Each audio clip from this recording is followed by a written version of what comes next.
আল্লাহতে যার পূর্ণ ঈমান, কোথা সে মুসলমান। 711 থেকে 1492 খ্রিস্টাব্দ পর্যন্ত সুদীর্ঘ 800 বছর স্পেনে মুসলিম শাসনের বেদনা বিধুর অবসানের এক ভয়াবহ অধ্যায় রচিত হয়েছিল সেদিন 1 এপ্রিল।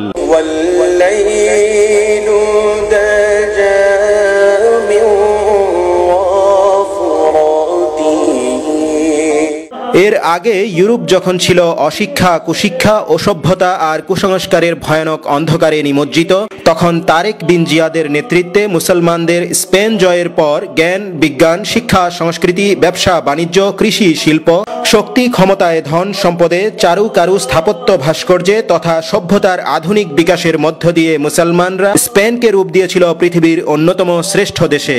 বিশেষ করে কর্ডোবা ছিল ইউরোপ মহাদেশের সবচাইতে সুপরিকল্পিত ও সুসমৃদ্ধ নগরী। লন্ডন, প্যারিসের রাস্তায় যখন সরকারি বাতি ছিল না, তখন কর্ডোবার রাস্তা মাইলের পর মাইল আলোকিত থাকত।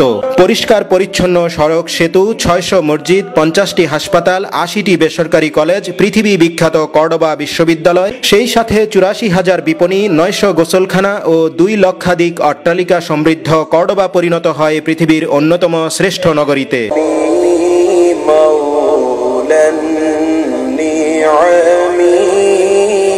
কিন্তু স্পেনের বিভিন্ন শহরে স্থানীয় মুসলিম শাসকরা যখন ইসলামের সঠিক শিক্ষা থেকে দূরে সরে গিয়ে নিজেদের মধ্যে চরম অন্তর্কলহে লিপ্ত হলো, তখনই রাজা ফার্ডিনান্ড ও রানী ইসাবেলার চক্রান্ত সফল হতে শুরু করলো। একে একে বিভিন্ন শহরের নিয়ন্ত্রণ হারাবার পর সর্বশেষ ঠিকানা এই কর্ডোবার মেদিনাত আল জাহরাতে 1 এপ্রিলে এই মসজিদেই লক্ষাধিক মুসলিম পুরুষকে আগুনে পুড়িয়ে দেয়া হয়, আর এই সাগরেই সুপরিকল্পিতভাবে ডুবিয়ে দেয়া হয় লক্ষাধিক মুসলিম নারী ও শিশুদের।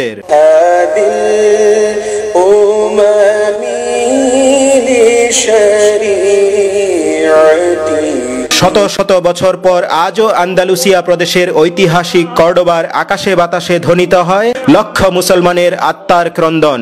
আর গ্রানাডার আলহামরা প্রাসাদের এই নিশান বিশ্ববাসীকে অনাগত কাল ধরে জানান দিয়ে যাচ্ছে স্পেনের প্রতিটি ধূলিকণায় মিশে থাকা মুসলমানদের গৌরব গাথা।